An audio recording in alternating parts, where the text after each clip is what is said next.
네, 안녕하세요. 이번 세션에서는 애저에서 윈도우 서버용 모비 도커 엔진 빌드하고 설치하기라는 주제로 발표를 진행하려고 합니다. 저는 애저 MVP로 활동하고 있는 남정현이라고 합니다. 이번 세션에서 살펴볼 내용은 크게 5가지 정도가 될 텐데요.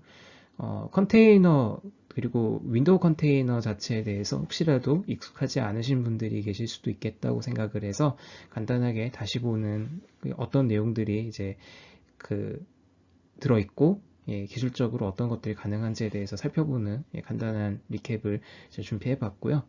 그리고 모비와 컨테이너D 그리고 미란티스 컨테이너 런타임 이렇게 최근에 그 윈도우 컨테이너에도 변경 사항들이 좀 많아지면서 복잡해졌는데 각각이 어떻게 다른지에 대해서 좀 살펴보려고 합니다. 그리고 이번 세션에서 가장 중요한 부분이 이제 이 공개 소프트웨어 소스로 나와 있는 이 모비 엔진 소스 코드를 이제 윈도우 서버용으로 어떻게 빌드하고 테스트하고 또 설치하고 사용을 하려면 어떻게 해야 되는지 준비된 데모를 통해서 보여드리려고 합니다.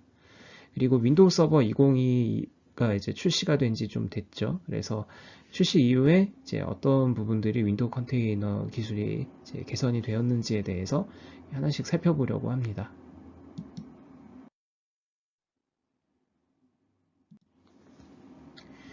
네, 컨테이너와 이제 윈도우 컨테이너가 어떤 기술인지 잘 이제 모르시는 분들 또 익숙하지 않으신 분들을 위해서 간단하게 좀 설명을 드리고 먼저 시작을 할게요. 컨테이너가 이제 실행되는 외견이 마치 가상 컴퓨터와 비슷하기 때문에 이제 둘을 가장 많이 놓고 비교를 하게 되는데요. 이제 가상 컴퓨터의 경우에는 이제 하이퍼바이저가 있고 이 하이퍼바이저 위에 여러 종류의 게스트 OS가 이제 각각 이제 분리 실행되는 상태에서 이제 그 안에서 이제 다양한 애플리케이션들을 구동할 수 있다라는 컨셉으로 잘 알려져 있습니다. 근데 이제 여기서 그 컨테이너 엔진을 사용을 해서 어떤 부분들이 달라지는가 하면 이제 가상 컴퓨터의 경우에는 예를 들어 이제 호스트 OS가 리눅스라고 하더라도 그 안에서 윈도우 운영 체제나 아니면 다른 유닉스 혹은 리눅스 심지어는 뭐 매킨토시까지 지원할 수 있는데 반해서 이제 운영 체제에서 이제 지원하는 기능에 국한해서 이제 애플리케이션과 이제 실행 환경을 분리하도록 이제 컨테이너 엔진을 설계했다라는 것이 이제 좀 차이점이라고 말씀을 드릴 수 있겠는데요. 그래서 이제 이 컨테이너는 이제 애플리케이션에 좀 더 초점을 맞추었기 때문에 이제 운영 체제를 가상화하는 것과는 다르게 모든 영역들을 이제 커스터마이징 할 수 있도록 지원을 한다기보다는 이제 애플리케이션의 실행 환경을 독립적으로 보장하는 데 좀 더 초점이 많이 맞추어져 있다고 보시면 될 것 같습니다. 네, 그래서 이제 게스트 운영 체제가 이제 가상 컴퓨터에서는 가장 중요한 단위가 되고 컨테이너의 경우에는 애플리케이션에 포커스를 맞춘다라고 보실 수 있는데요. 그러면 이제 전통적인 윈도우 서버 애플리케이션을 예로 들어보면 이제 우리가 잘 알고 있는, 익히 알고 있는 그런 모델이죠. 그래서 방화벽이 있고 웹 서버가 있고 애플리케이션 서버가 뒤에 있어서 이제 애플리케이션 서버에 우리들이 원하는 실행하려는 애플리케이션을 디플로이를 하게 되면은 여러 구성 요소들과 상호작용하면서 우리가 아는 서비스가 이제 여기서 제공이 되는 형태가 되는데요. 근데 이제 이 방식의 경우에는 이제 사이트의 규모가 크지 않다면 큰 문제는 되지 않겠지만 만약에 비즈니스 규모가 커지고 트래픽이 많아지면은 이제 언제든지 이제 서버를 이제 점검 등의 이제 아니 메인터넌스 뭐 보안 업데이트 등의 이유로 이제 언제든지 이제 재부팅을 해야 된다던가 프로그램을 교체해야 될 일이 왕왕 발생하는데 그럴 때마다 이제 중단 시간을 피할 수 없는 문제가 생기는 것을 잘 알고 계실 것입니다. 근데 이제 이러다 보니까 이제 소프트웨어 공학에서 굉장히 중요하게 강조하는 것 중에 하나가 단일 원칙, 단일 역할의 원칙을 이제 잘 지켜야 된다라는 얘기를 많이 하죠. 그래서 앞서 보여드렸던 것처럼 이제 넓게 보면은 서버 컴퓨터 하나가 하나의 역할을 수행한다는 관점에서는 준수를 한다라고 볼 수 있지만 이제 사실 이 안에 이제 여러 그 구성 요소들이 이제 한 서버 컴퓨터 안에 모두 설치가 되어 있기 때문에 이제 시스템이나 프레임워크나 운영체제의 수정사항이 발생할 경우에도 애플리케이션이랑 그닥 상관이 없는 부분임에도 불구하고 다운타임을 피할 수가 없는 문제가 생기고 그리고 또한 이제 중단 시간을 최소화하면서 확장성을 만들기가 어렵죠. 예를 들어 이제 서버를 그 여러 대를 배치를 할 경우에 이제 그 여러 대 사이에 이제 서로 충돌이 발생하지 않도록 잘 조율을 하는 과정도 어려울 수가 있고, 또 운영하는데 이제 확장성을 이제 달성하기 위해서 고려해야 될 요소들이 굉장히 많아지게 되죠.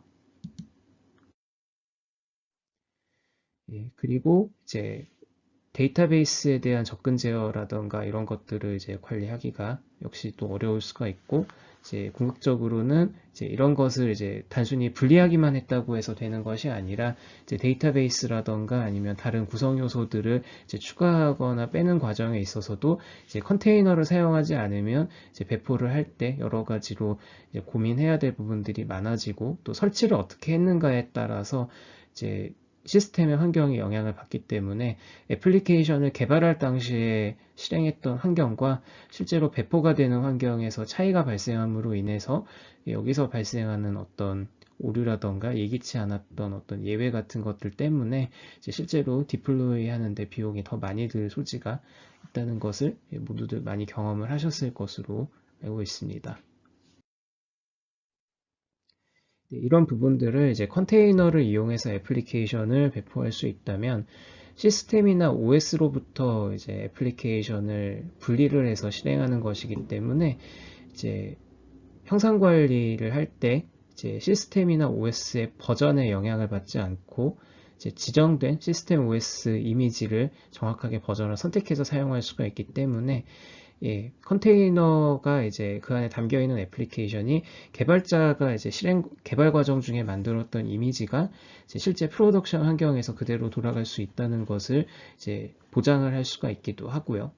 그리고 이제 컨테이너 이미지를 이제 제작을 하는 과정에서 VM과는 다르게 VM은 이제 VM 안에 각종 데이터라던가 이제 시스템의 상태 정보 같은 것들을 이제 온전하게 포함을 해서 배포를 하는 그런 부분이 있기 때문에 이제 배포를 할 때 이제 이미지의 크기가 크기도 하고 여러모로 이제 스케일이 업다운을 할 때 이제 VM 간에 어떤 정보가 겹치지 않도록 관리를 함에 있어서도 이제 까다로운 면들이 많이 있는데, 컨테이너의 경우에는 이런 부분들이 처음부터 분리가 돼 있고 순수하게 애플리케이션만 담아서 배포를 하는 것을 확실하게 할 수 있기 때문에 이제 언제든지 필요에 따라서 이제 컨테이너를 확장을 하고 이제 그 앞에 로드 밸런서를 붙이는 그런 행위들이 가능하죠.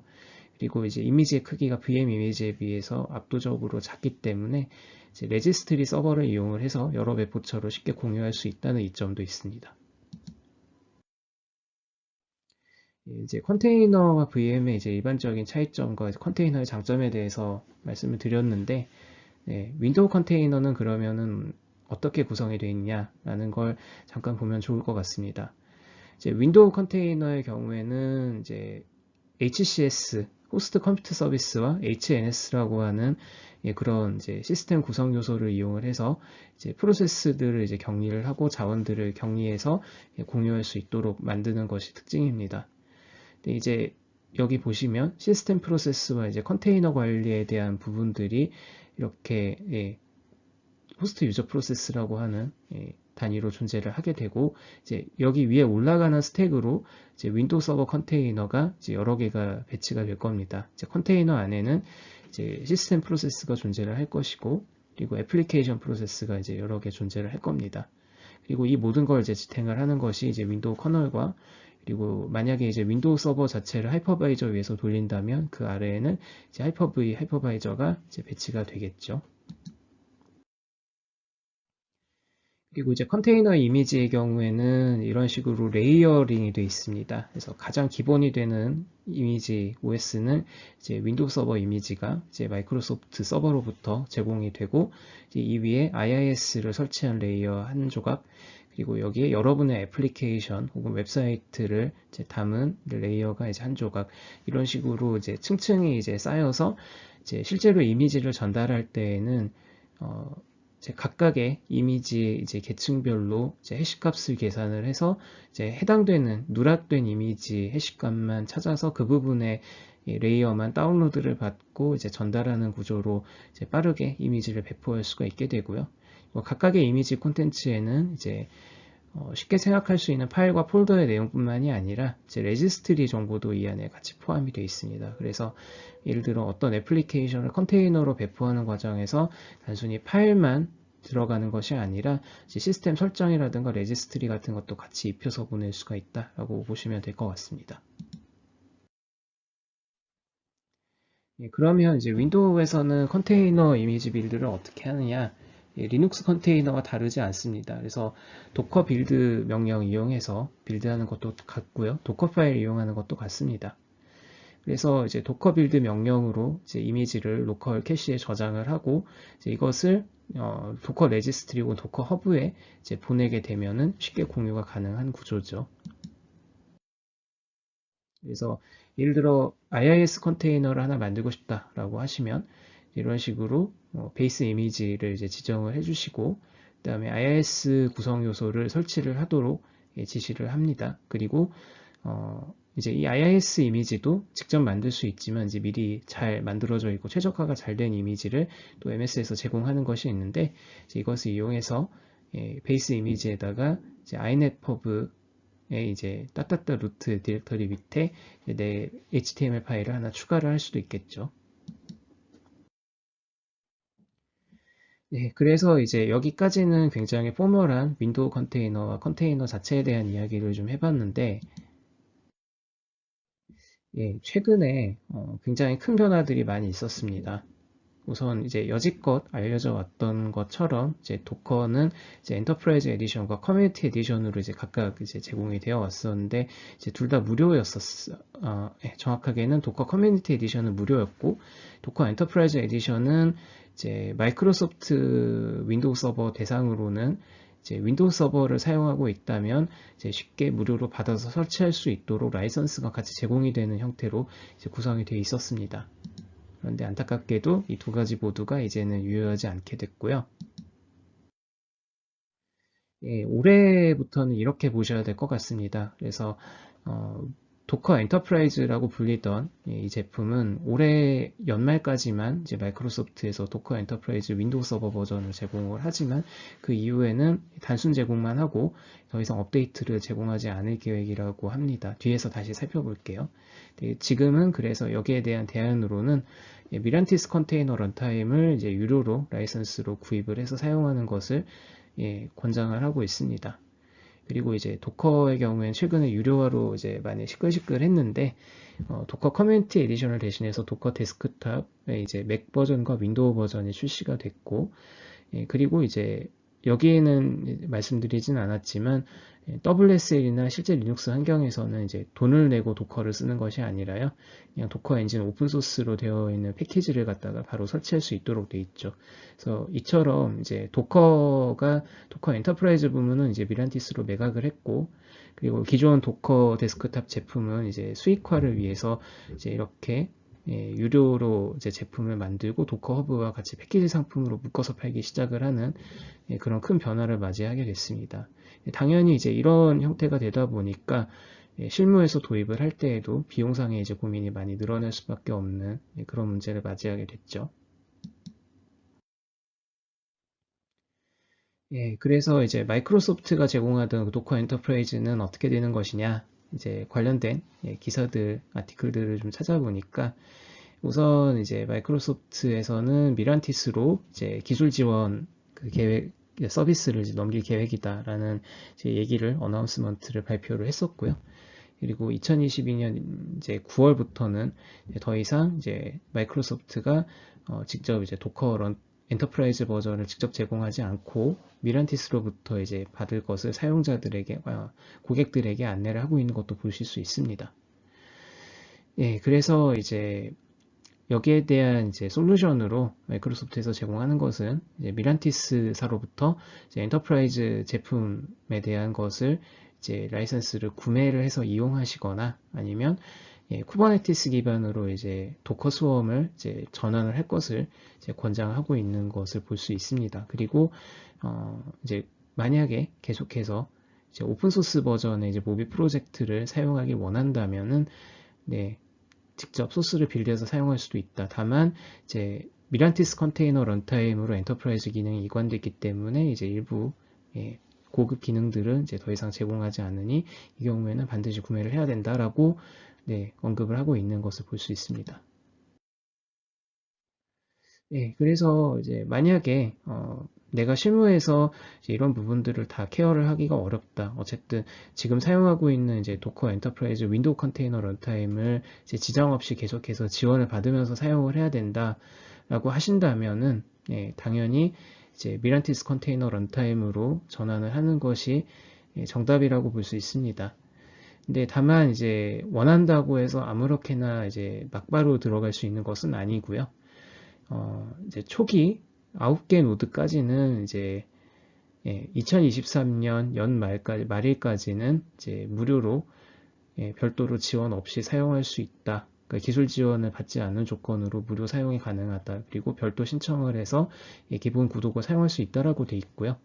이제 50개 노드까지는 노드당 1년 단위로 $50씩 이제 비용을 내고 이제 계약을 해야 되는 구조로 되어 있습니다.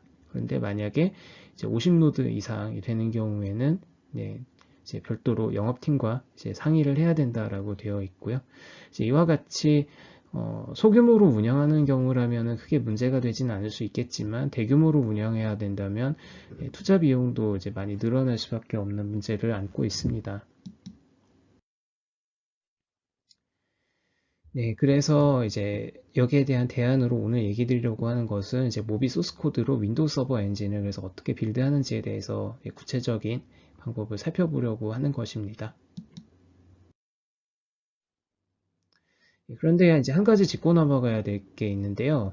그러면 리눅스에서는 이제 도커를 대신해서 쿠버네티스에서 컨테이너D 런타임을 사용하기로 결정했다고 들었는데 윈도우 서버는 컨테이너D가 없는가라고 궁금해 하실 수도 있는데 윈도우 서버용 컨테이너D 자체는 이제 이미 제너럴 어베일러블 GA 스테이트로 넘어갔습니다.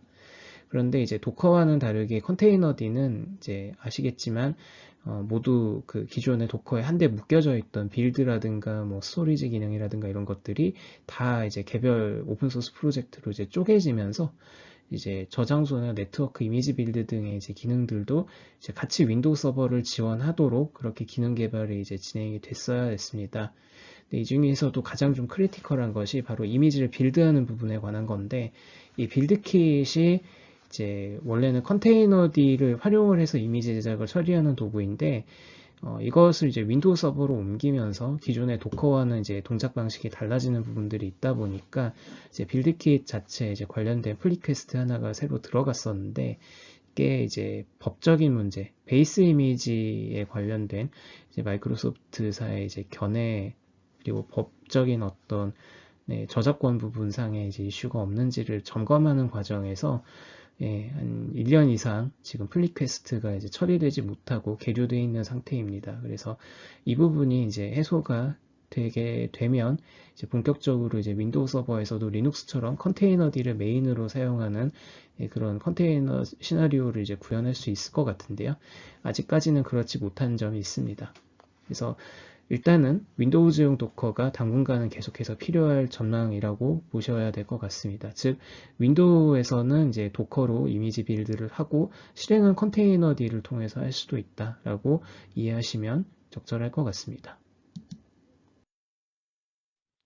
그리고 이제 정말 그 깊이 있게 관심 있게 보셨다면은 엘카우에 대해서도 이제 관심 있게 보셨을 것 같은데요. 참고로 엘카우라고 하는 것은 리눅스 컨테이너를 윈도우에서 띄우겠다라는 아이디어입니다.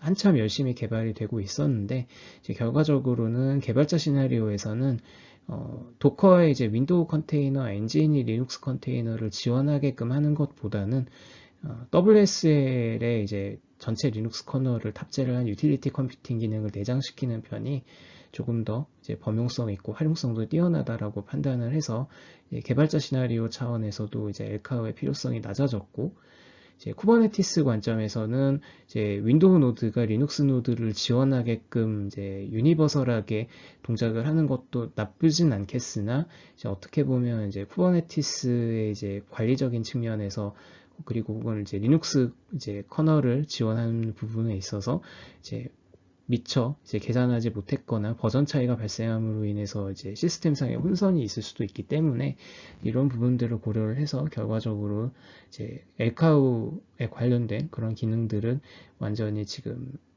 디프리케이티드 된 상태로 이제 코드에서도 이제 더 이상 지원이 되지 않는 형태로 바뀌었습니다. 본격적으로 그러면 윈도우 서버에서 모비 엔진을 빌드하고 테스트하는 방법에 대해서 하나씩 살펴보도록 하겠습니다. 네, 그래서 이제 제일 직관적인 방법은 이제 도커 그 자체 모비 프로젝트 안에 이제 도커 파일.windows라는 파일이 이미 들어 있고요. 이제 이것을 도커 데스크탑을 이용을 해서 빌드를 하면 제일 쉽게 빌드하실 수 있습니다. 그런데 만약에 윈도우 PC를 사용하지 않는다거나 그냥 애저를 이용해서 이제 원격에서 빌드를 할 수 있는 방법을 이제 찾을 수 있다면 더 이상적이겠죠. 그래서 오늘은 애저를 이용해서 빌드하는 방법을 구체적으로 설명을 드리고자 합니다. 그래서 두 대의 가상 머신이 필요한데 하나는 도커 데몬 빌드를 위한 VM이 필요하고요.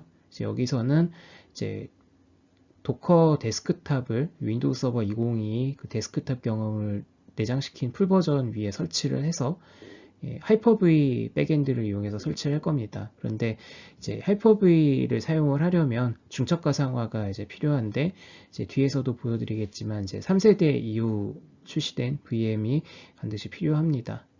근데 이제 서버 2022가 윈도우 10과 이제 온라인을 맞추었기 때문에 WSL2를 지원하지 않는가라고 기대를 많이들 하셨었는데요. 근데 안타깝게도 WSL2는 이제 서버 2022에선 아직은 지원이 되지 않는 것 같습니다. 그래서 하이퍼V 백엔드를 사용을 해서 도커 데스크탑을 설치하게 된다는 점 말씀드리고요. 그리고 이제 만들어진 도커 데몬이 정말 잘 돌아가는지 확인을 하기 위해서 VM을 하나 더 사용할 겁니다. 여기서는 이제 풀 버전이 아니라 코어 버전을 사용해서 이제 윈도우 서버를 띄울 거고요.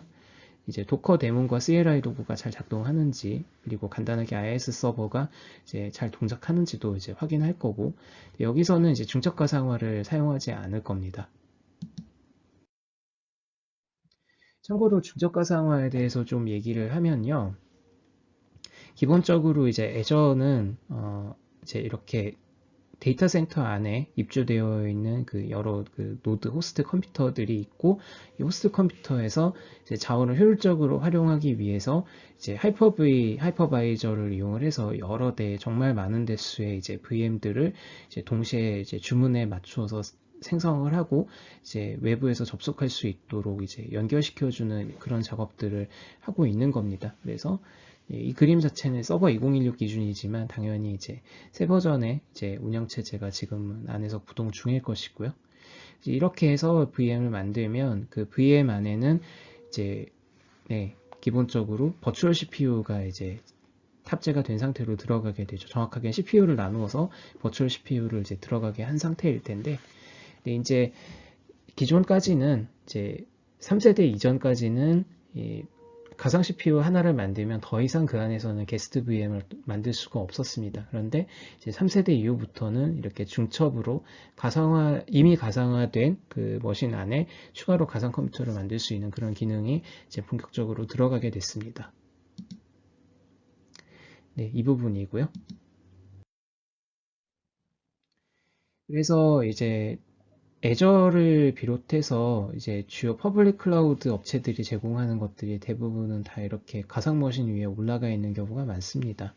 그렇기 때문에 이제 중첩 가상화를 사용할 수 있으려면 이제 관련된 기능을 지원하는 그런 클라우드 프로바이더를 이용하셔야 되는데 이제 애저가 그 부분을 잘 지원하고 있고 혹시 이제 애저 이외에 다른 클라우드 프로바이더를 알아보신다면 이제 이런 정확하게 이렇게 대응되는 기능을 제공하는지를 미리 확인해 보시거나 아니면 이제 피지컬 머신을 이제 이용해서 임대해서 청약해서 사용하는 형태로 VM 대신에 피지컬 머신을 이용하셔야 될 수도 있다라는 점을 참고하시면 될 것 같습니다. 그래서 윈도우 서버에서 도커 엔진을 직접 빌드하고 설치하는 방법을 본격적으로 데모를 통해서 한 단계 한 단계씩 좀 보겠습니다. 우선 이제 shell.azure.com에 접속을 해서 여기서 이제 커맨드 라인으로 VM과 리소스 그룹을 만들고 이런저런 작업들을 좀 진행을 해 보겠습니다. 환경 변수를 편의상 좀 잡아놨고요. 지역은 이제 한국 중부 지역으로 설정했습니다. 그래서 리소스 그룹을 우선 만들고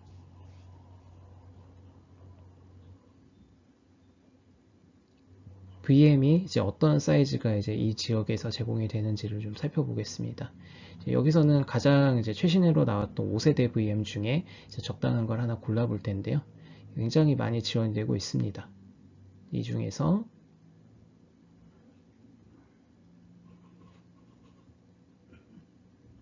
어떤 게 좋을까요? 네, 스탠다드 D2D V5가 좋겠네요. 그래서 이 VM 사이즈로 하나 만들어 보겠습니다.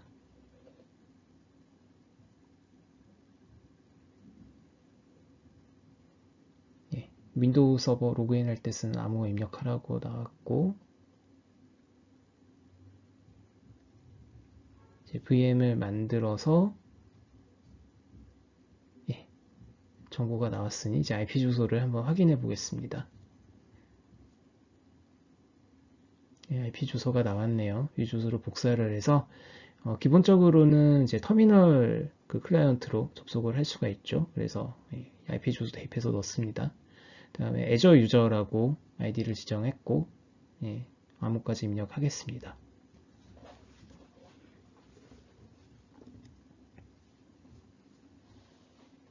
원격 데스크탑이 잘 열렸고요.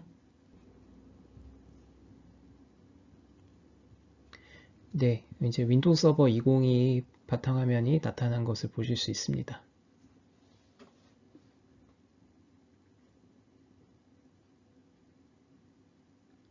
엣지 브라우저를 열어서요. 우선 도커 데스크탑을 이제 설치를 한번 해보도록 하겠습니다. 도커 데스크탑의 이제 윈도우 버전을 이제 받아서 지금 설치를 하려고 하는데 여기서 그냥 설치를 하는 게 아니라 이제 커맨드 라인으로 정확하게 백엔드를 이제 WSL2가 아니라 하이퍼V로 이제 지정해서 실행하도록 설치를 진행하도록 해야 돼서요. 다운로드 폴더를 열고 이 안에서 커맨드 라인 프롬프트를 실행을 하겠습니다.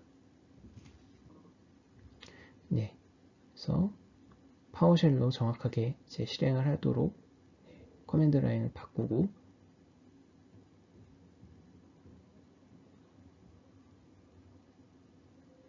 이렇게 이제 install accept license backend hyper-v라고 실행을 해주면 하이퍼V 백엔드로 설치가 됩니다. 즉, 이제 이 컴퓨터 서버 2022는 이제 WSL2를 지원하지 않기 때문에 디폴트로 설치를 하면은 설치를 다 해놓고 나서 이제 에러가 발생하기 때문에요. 그리고 도커 데스크탑은 일단 리눅스 모드로 정상적으로 실행이 되어야만 윈도우 컨테이너로 그 다음으로 이행할 수가 있기 때문에 이렇게 진행을 하게 됩니다. 네, 하이퍼V 기능을 활성화하고 있는 것을 보실 수 있습니다. 이제 이 VM이 이제 3세대 이후 VM이기 때문에 이제 하이퍼V가 정상적으로 활성화가 잘 될 수가 있고요.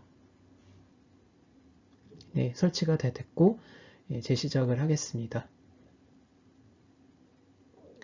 Azure VM은 굉장히 빠른 속도로 재부팅이 되는 것 같아요. 그래서 조금 기다렸다가 바로 다시 들어가서 확인을 해보면 하이퍼V 설치가 진행이 되는 것까지 볼 수 있었습니다. 다시 로그인 했고 도커 데스크탑 아이콘이 만들어져 있습니다. 바탕화면에요. 그리고 서버 매니저에 보면 이제 하이퍼V가 정상적으로 설치가 돼서 이제 사용 가능한 구성 요소로 이제 등록이 되어 있는 것까지 확인을 할 수 있겠습니다.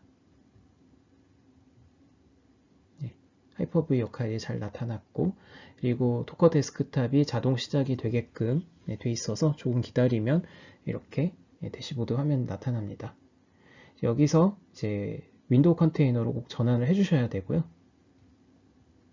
조금 기다리시면 윈도우 컨테이너로 전환이 끝나고 이제 도커 명령어를 통해서 리눅스 컨테이너가 아니라 윈도우 컨테이너로 작업을 할 수 있게 됩니다.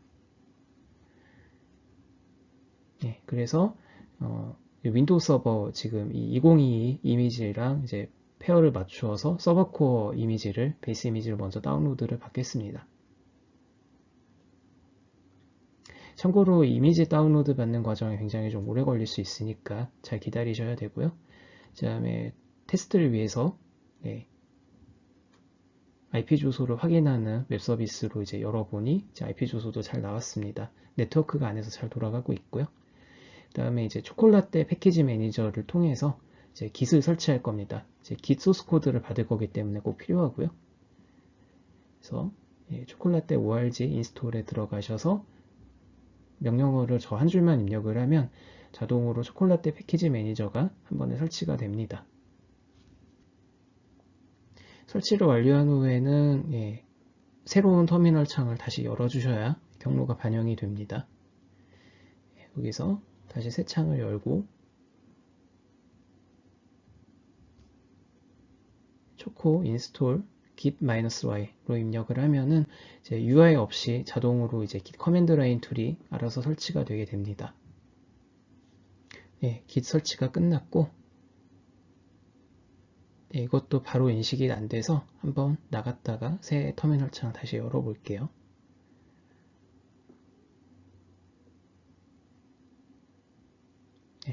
이제 git을 입력하면 잘 인식이 됩니다.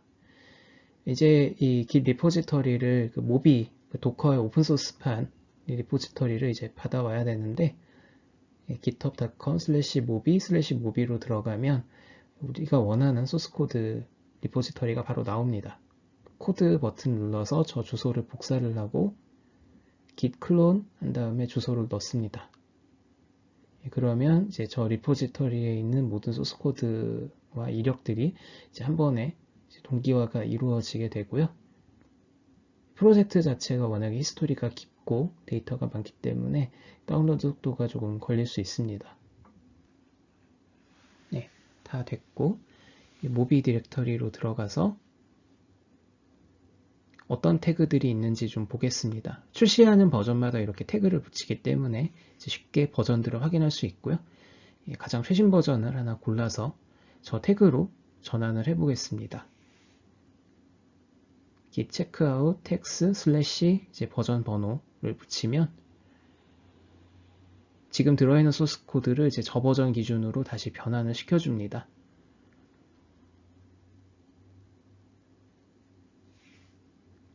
이제 빌드를 위해서 저 공식 이미지를 이제 빌드 소스 안에서 필요로 하는 이미지 태그로 다시 붙여주고요. 이미지가 잘 만들어져 있습니다. 이제 하이퍼V 아이솔레이션을 써서 이제 도커 파일 윈도우즈 버전을 이제 빌드를 돌리게 됩니다. 이제 메모리는 2GB 정도 이제 할당을 하도록 옵션을 주었고요. 빌드하는데 참고로 시간이 많이 걸릴 수가 있기 때문에 이것도 천천히 이제 잘 지켜보셔야 될 것 같습니다. 단계별로 이제 고랭과 git 클라이언트와 뭐 여러 빌드에 관련된 도구들을 이제 다운로드를 받고 이제 설치하고 구성하는 과정들을 차곡차곡 거치게 됩니다. 지금 만드는 이미지는 이제 빌드 도구와 함께 방금 받았던 이 git 소스 코드를 이 이미지 안에다가 삽입을 하게 됩니다.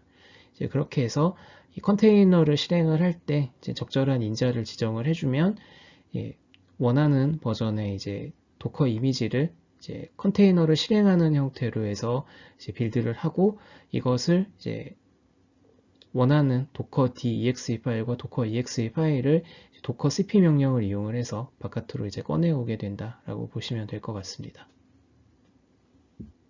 도커가 고랭으로 짜여져 있기 때문에 보시는 것처럼 이제 고와 관련된 컴포넌트들과 컴파일러들을 다운로드하는 과정을 보실 수 있습니다. 가장 마지막 단계에서는 지금 저희가 받았던 이 소스코드 디렉터리를 통으로 이 컨테이너 이미지 안에다가 이제 복사를 해서 집어넣는 과정이고요. 이미지 빌드가 드디어 완료가 됐네요. 이제 이 빌드 이미지를 가지고서 도커d와 도커 exe CLI2를 생산을 해보겠습니다. 정확한 이제 git commit id를 이렇게 명령어로 이제 조회를 해서 변수로 할당을 해주고요. 그 다음에 docker run 명령을 이용을 해서 환경 변수를 적절하게 지정을 해주고 make ps1 저 파일을 실행을 해주면 바이너리 파일이 이제 프로듀스가 됩니다.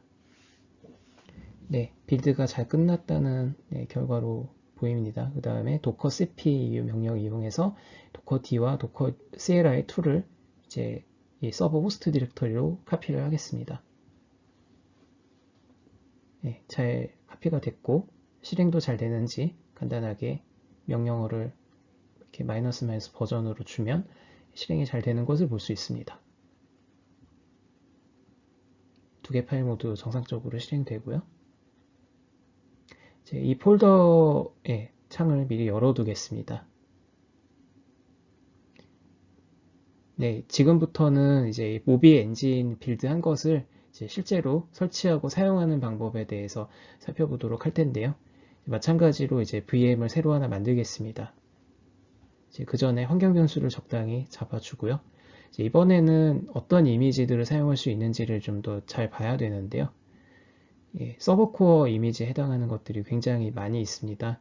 거의 버전이 업데이트 될 때마다 이렇게 이미지를 제공을 하는데 여기 나와 있는 오퍼 퍼블리셔 스큐 그 다음에 URL 뭐 이런 정보들을 이제 잘 복사를 해서 VM 크리에이트를 할 때 이미지에다가 적절하게 대입을 해주시면 VM 생성을 할 때 지정이 가능합니다. 지금 화면에 보이는 것처럼 지정하시면 되고요. 아까랑 동일하게 이제 아이디 패스워드, 어드민 패스워드와 이제 확인 패스워드를 한 번 더 넣습니다. 아이디는 애저 유저로 그대로 가고요. 이번에도 VM이 잘 만들어졌고 IP 주소를 확인해 보겠습니다. IP 주소도 잘 나오고요. 이제 여기서는 IIS를 띄울 예정이기 때문에 간단하게 VM 오픈 포트 명령으로 80 포트를 미리 열어두도록 하겠습니다. 다시 IP 주소를 이제 확인을 해서 이번에도 리모트 데스크탑 클라이언트로 접속을 해 보겠습니다. 애저 유저로 하고 비밀번호도 그대로 넣습니다.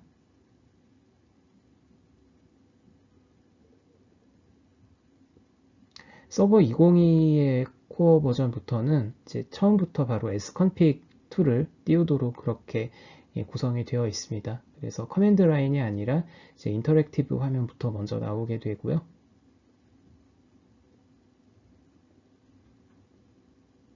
여기서 15번을 입력을 해서 파워쉘로 빠져나가겠습니다. 이제 파일을 저쪽 서버로부터 복사를 해와야 되는데요. RDP를 이용하시면 이렇게 노트패드를 이용해서 퍼센트 유저 프로파일 홈 디렉터리로 이제 경로를 옮겨 놓은 다음에 저쪽 서버에서 파일을 복사할 것을 선택을 해서 카피를 하시고요.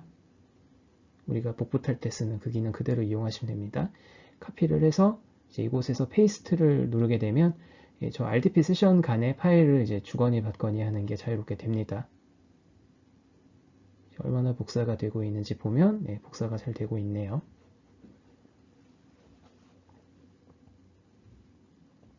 파일이 둘 다 만들어졌습니다. 이제 잘 실행이 되는지 여기서 한 번 더 더블 체크를 할게요.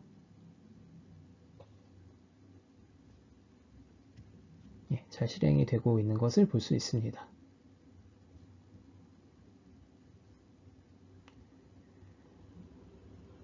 이제 컨테이너 기능을 이제 윈도우 피처를 여기서 활성화를 시켜줘야 되는데요. 저렇게 리절트 변수를 받아두면은 이제 프로그래밍 할 때 스크립트 방식으로 이제 이걸 자동화를 할 때 자동으로 재시작이 되게끔 유도하는 것도 가능합니다.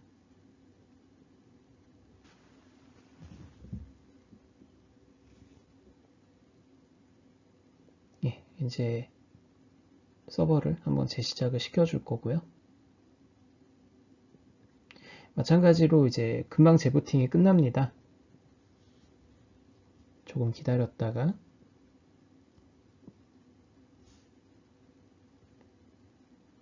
다시 접속해 보겠습니다.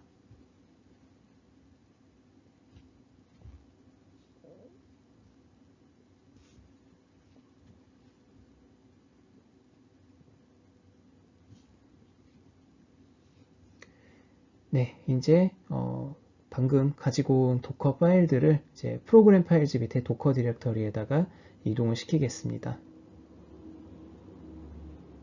그리고 이제 환경 변수들을 이제 미리 잡아주면은 이제 도커 명령어를 실행하기 위해서 저 디렉터리로 갈 필요가 없겠죠.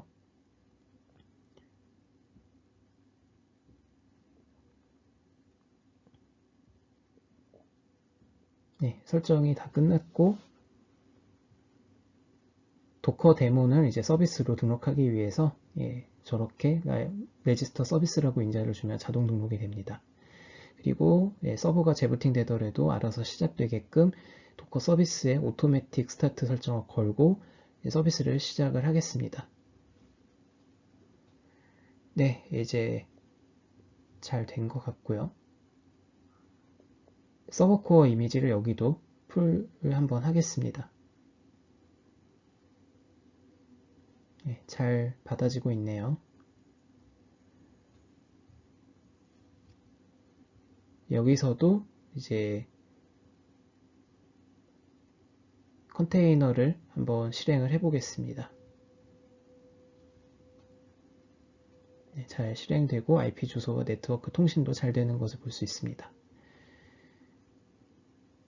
자, 이제 IIS를 이제 컨테이너를 한번 받아서 이제 실행을 해 볼 텐데요. 이제 보시다시피 이제 윈도우 서버 베이스 이미지를 같은 걸 사용을 했기 때문에 저 부분을 다시 받지 않고 IIS에 해당하는 부분만 저렇게 작게 다운로드 받는 것을 이제 보실 수 있습니다. 금방 다운로드가 됐고 80 포트로 이제 IIS 서버를 지금 띄운 상태에서 컬로 이제 잘 접속이 되는지 지금 확인해 보니까 잘 됐고요. 자, 이제 이 IP 주소로 이제 바깥에서도 접속이 잘 되는지 한번 열어보겠습니다.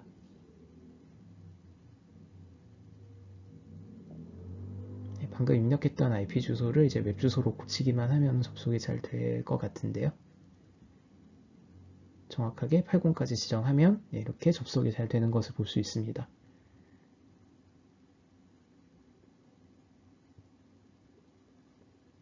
네, 이제 서버 코어 이제 컨테이너가 이제 잘 실행이 되는 것을 이제 보셨고, 이제 마지막으로 정리할 때는 이제 AG 명령을 이용을 해서 이제 리소스 그룹제로 삭제를 하면은 한꺼번에 이제 사용하지 않은 리소스를 이제 정리하실 수도 있게 되겠습니다. 네, 그러면 이제 윈도우 서버 2022가 출시되고 나서 이제 어떤 기능들이 이제 컨테이너에 이제 개선이 됐는지 이제 마지막으로 살펴보도록 하겠습니다. 네, 그래서 지금 여기 나와 있는 내용은 이제 릴리즈 노트에 나와 있는 것들을 이제 좀 더 알아보기 쉽게 여러분들께 이제 잘 전달드릴 수 있도록 간추린 것이고요. 이제 자세한 내용은 이제 링크를 나중에 발표 자료 통해서 이제 공유 드리겠지만 저 링크를 가서 보셔도 되고 지금 하나씩 설명드려 보도록 하겠습니다. 일단은 이게 윈도우 애플리케이션을 컨테이너 하면서 이제 가장 많은 요청사항들이 있었던 것 중에 하나가 타임존 설정이 독립적이지 않다라는 게 이제 좀 아쉬운 점으로 많이 꼽혔습니다. 그래서 이제 서버 2022부터는 이 부분이 이제 좀 개선이 돼서 tgutil 명령과 setTimeZone 명령어로 컨테이너별로 독립적인 시간대 설정이 이제 드디어 가능해졌다라고 알고 계시면 될 것 같습니다. 그리고 서버코어 이미지가 2019에서는 거의 3.5기가 정도 되던 것이 2022 기준으로는 약 33% 정도 다이어트가 돼서 2.76기가 정도면 서버코어 이미지, 베이스 이미지를 모두 받을 수 있습니다. 그래서 이전보다 프로비저닝 속도가 더 빨라졌기 때문에 새로 띄우더라도 그나마 조금 더 빠르게 띄울 수 있게 됐다라고 보시면 될 것 같습니다. 그리고 윈도우 10에서는 이제 윈도우 서버 2019가 아니라 이제 윈도우 서버 그 세미 애뉴얼 채널 릴리즈일 때 이제 버전대가 맞으면 이제 프로세스 아이솔레이션 컨테이너를 윈도우 10에서도 띄울 수 있었던 것을 아마 기억을 하실 텐데요. 네, 이 부분이 이제 윈도우 11 들어와서는 정확하게 빌드 넘버가 일치하지 않는다고 할지라도 윈도우 11이면 윈도우 서버 2022 컨테이너를 이제 하이퍼V 격리 방식이든 프로세스 격리 방식이든 자유롭게 띄울 수 있게끔 대폭 완화가 됐습니다. 그리고 이제 윈도우 서버 2022부터는 이제 단기, 장기 이런 개념으로 이제 릴리즈 채널을 나누지 않고요. 오로지 LTSC 채널만 이제 유지가 돼서 이제 2022 이후로 2023, 2024 이런 식으로 연도별로 아예 새 버전이 나오게 되면은 이제 그때 판올림을 하는 구조로 되어 있기 때문에 이제 더 이상 이제 윈도우 10 때처럼 서버 버전이 빌드 버전이 몇이냐를 가지고서 이제 실험해야 되는 걱정은 이제는 좀 덜 수 있게 됐다라고 이 점을 알아두시면 좋을 것 같습니다. 컨테이너 자체에 대한 것 말고도 이제 MS에서는 윈도우 쿠버네티스에 대한 투자도 많이 같이 하고 있는데요. 우선은 이제 실무에서 윈도우 쿠버네티스를 사용하면서 가장 이제 큰 문제점이라고 얘기를 했었던 이제 서비스가 이제 윈도우 노드 자체에 가해지는 프레셔가 있어서가 아니고요. 예를 들어 리눅스와 이제 윈도우 노드가 동시에 참여하는 하이브리드 클러스터의 경우에 이제 리눅스 쪽에서는 얼마든지 이제 서비스와 파드를 많이 만들어낼 수가 있는데 이제 여기에 오버레이 네트워크 형태로 이제 참여를 하게 될 경우 혹은 뭐 그렇지 않은 경우라고 할지라도 이제 각각의 이제 그 리눅스 노드상에 존재하는 컨테이너와 서비스들과 통신을 할 수 있도록 윈도우 노드에서는 이제 새로 만들어지는 것과 기존에 만들어지는 것마다 별도의 예약된 그 포트 번호를 할당을 해서 일종의 프록시 서버 같은 것들을 윈도우 호스트 안에다가 마구 잡아놓는 그런 동작이 있었습니다. 그렇기 때문에 만약에 전체적으로 이제 서비스 개수나 파드 개수가 많아지면 덩달아서 이제 윈도우 노드 안에 있는 임시 포트, 에퍼메럴 포트들이 이제 다 소진이 되는 그런 구조상의 문제를 안고 있었기 때문에 실제로 이제 윈도우 쿠버네티스를 이제 프로덕션 클러스터에다가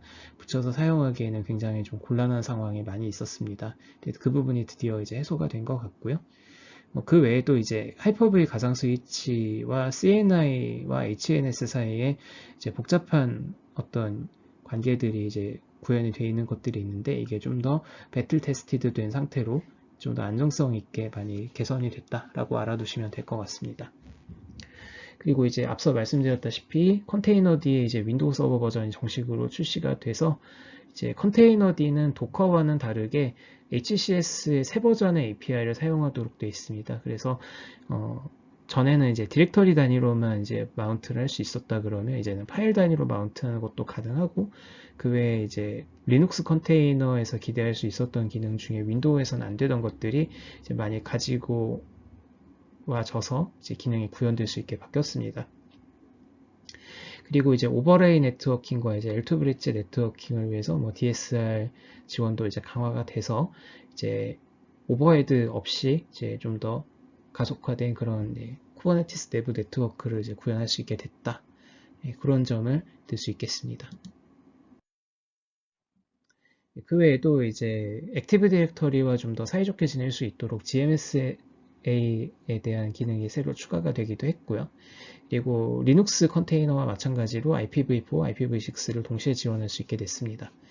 그리고 이제 칼리코 CNI를 이제 리눅스 쿠버네티스에 많이들 접목해서 사용하시는데 이제 그전에는 윈도우용은 엔터프라이즈 칼리코를 따로 구입해야만 이제 사용할 수 있었다가 최근에 이제 아예 그 리눅스용 칼리코 CNI와 동일선상에서 오픈소스로 제공이 되도록 오픈이 완전히 됐습니다. 그리고 이제 윈도우 쿠버네티스 호스트 설정 변경을 예전에 하려면 반드시 이제 지금 앞에서 보셨던 것처럼 굳이 터미널 서버를 들어가거나 뭐 오픈 SSH를 따로 깔거나 이런 작업들을 했었어야만 했는데요. 더 이상 그럴 필요 없이 리눅스와 마찬가지로 이제 권한 상승된 컨테이너를 이제 쿠버네티스를 통해서 디플로이를 할 수가 있습니다. 그래서 예를 들어 이제 쿠버네티스에 뭔가 네트워크 플러그인 같은 거 설치를 해야 된다고 할 때 전에는 직접 이제 RDP나 터미널로 들어가서 작업을 했었어야 됐지만 이제는 설치 스크립트나 설치에 관련된 프로그램 자체를 이제 노드에 직접 배포를 해서 바로 이제 선언 방식으로 CNI 플러그인이나 CSI 플러그인을 바로 배포할 수 있게끔 그렇게 개선이 됐다라고 보시면 될 것 같습니다. 이제 마무리를 해보도록 할게요. 그래서 만약에 윈도우 컨테이너를 그래도 계속해서 사용하셔야 한다면 이제 앞서 말씀드렸던 것처럼 이제 엔터프라이즈 사양과 기술 지원이 계속 필요로 하신다면 미란티스 컨테이너 런타임으로 이제 갈아타셔야 될 때가 왔다라고 보시면 될 것 같습니다. 그렇지 않고 이제 커뮤니티 버전으로 계속해서 사용이 필요하다라고 하실 때는 오늘 설명드렸던 내용을 필드에서 테스트해 보시는 것을 추천드립니다.